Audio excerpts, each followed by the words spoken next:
Puis à un moment donné, on est là, on est à l'extérieur un peu d'Acapulco, puis là, il réalise qu'on se fait suivre. Là, moi, ça file moyen. Parce que, tu sais, je voyais les photos des gens dont la tête avait été coupée puis accrochée à des viaducs, tu sais. Puis je me dis, tu sais, elle vaut quoi ma vie ici, moi, là, si on se fait arrêter là, avec lui, si on se fait accoster, la réponse, c'est rien. C'est ça, fait que là, vous êtes rendu, vous êtes allé jusqu'à Acapulco, Oui. qui est, c'est ça, je pense, au monde, la troisième ville qui a le plus de meurtres, ou c'est Au monde. au monde? Oui, c'est ça. En tout cas, dans À la ce période moment-là. ouais, c'est ça, où Ouais. on était là, effectivement. Puis c'est ça, moi, ça me fait toujours un peu capoter, en fait. Moi, quand je voyage, là, puis tu sais, je voyage beaucoup à des fins personnelles, puis à des fins professionnelles. Quand je vais à quelque part, là, j'aime ça savoir où je suis, tu sais. Mhm. Puis, tu sais, il y a beaucoup de Québécois pour qui Acapulco, c'est un paradis, là. Ouais. On le voit dans le documentaire, justement. À Acapulco, là, mon grand-père de 94 ans passe encore l'hiver là, à chaque hiver.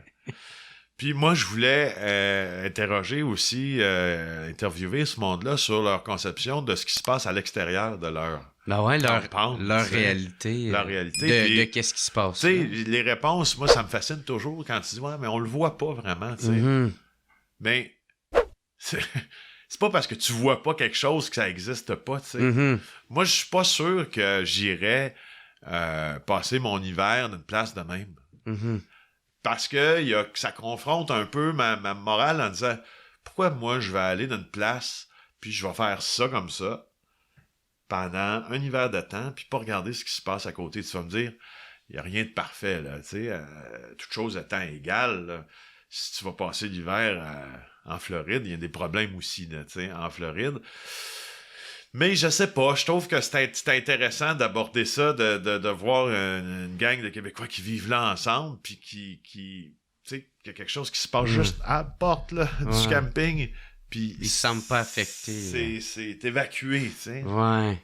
Mais en même temps, j'imagine qu'ils contribuent au marché local. Tu sais, si la madame, ça disait qu'elle allait au marché pour pouvoir acheter. Ben oui, puis tu sais, c'est une bonne.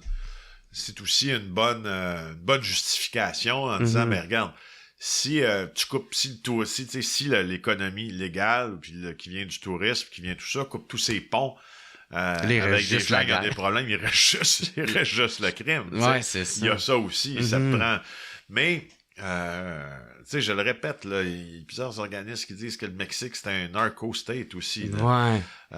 Toi, comment que quand t'es allé là-bas, comment t'as perçu ça, comment tu l'as vécu? Est-ce que c'est vrai que une fois que t'étais, mettons, dans la communauté de Québécois qu'il y avait, tu sais, le resort, on va dire, de Québécois, c'est vrai que tu vois pas grand-chose, puis t'es bien correct, puis au contraire... Non, c'est vrai. C'est ça, okay. C'est vrai, tu sais, c'est tendre dans dans le paradis, un monde de licorne en passant la gate, puis tu sors du monde de licorne, puis là, Écoute, le photographe avec qui on était, là... Ah ouais, lui, il était sur le gun en esti. Aïe. Écoute, tu sais, un gars, là, qui... tu photographies des cartels. Tu penses-tu à quel point lui a dû fuir le Mexique à un moment donné? Pendant un an. Pendant un an, s'exiler, il y a trop de menaces de mort. Là, on est avec lui. Puis moi, je baragouine l'espagnol. La réalisatrice, la caméraman Ninon, avec qui j'ai fait ça, que j'adore, elle parle très bien. Fait qu'on avait la facilité de se comprendre. Mais ce qu'on pouvait comprendre, on n'a pas besoin de parler avec lui. Tu comprends son stress. Tu sais, à un moment donné, là, il tombe en mode opérationnel, je te dirais. Puis à un moment donné, on est là, on est à l'extérieur un peu d'Acapulco, puis là, il réalise qu'on se fait suivre. Là, moi, ça file moyen. Parce que, tu sais, je voyais les photos des gens dont la tête avait été coupée puis accrochée à des viaducs, tu sais. Puis je me dis, tu sais, elle vaut quoi ma vie ici, moi, là, si on se fait arrêter là, avec lui, si on se fait accoster, la réponse, c'est rien. Là, finalement, on rentre chez eux. Pour tu sais laisser refroidir un peu là, notre affaire, puis c'est chez eux, c'est comme barricadé là. il ouvre le fridge, il doit avoir à peu près 175 bières dans le fridge, une pinte de lait. Tu vois que le gars, il carbure à la présidenté, puis à la... Ah là, tu sais, quand j'ai vu ça, j'ai comme compris, là. C'est...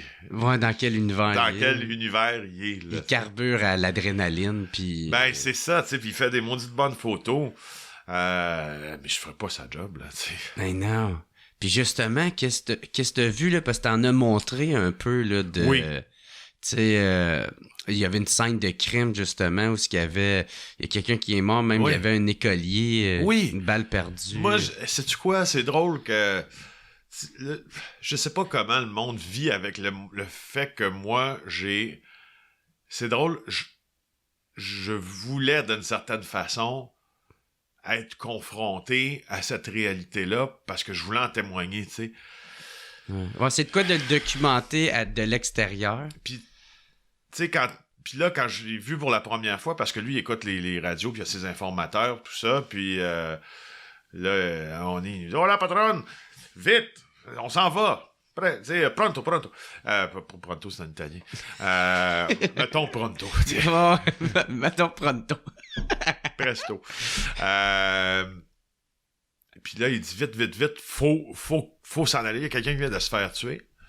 Puis là, on réalise qu'effectivement, tu sais, on court partout dans la ville avec lui, dans un vieux char à la planche, pas de muffler, puis il roule, il brûle toutes les lumières, il fait pas de stop, ça brasse, on se fait bardasser d'un côté, puis l'autre, pour arriver finalement à une scène dans plein marché public, t'as un gars dans la jeune vingtaine, il est là à terre, c'est fini, il est mort, il s'est fait tirer à côté d'un bus d'écoliers. Là, tu te dis, non, mais ça marche. Pourquoi, là? Il n'y a pas de... Tu sais, comment je te dirais? Peut-être que les gens qui vont écouter ton podcast vont percevoir ça comme un attrait pour, tu sais, du jaunisme ou du sensationnalisme, mais moi, j'avais besoin quand même de confronter ce que je connaissais à la réalité. Puis ça m'a vraiment rentré dedans quand j'ai vu ça. Je dis, ah oui, hein, c'est vraiment ça. Parce que c'est une affaire de le lire, c'est une autre affaire de le vivre. De le vivre, tu sais. Ouais. Puis ça, tu penses, puis après ça, on a rencontré des familles de gens qui ont été tués, tu sais, par les cartels. Puis, tu sais, tu réalises que ta vie, comme je te dis, on le disait, ta vie, elle vaut rien. Mm-hmm. Quand tu décides d'entrer dans ce monde-là, tu sais. Ouais.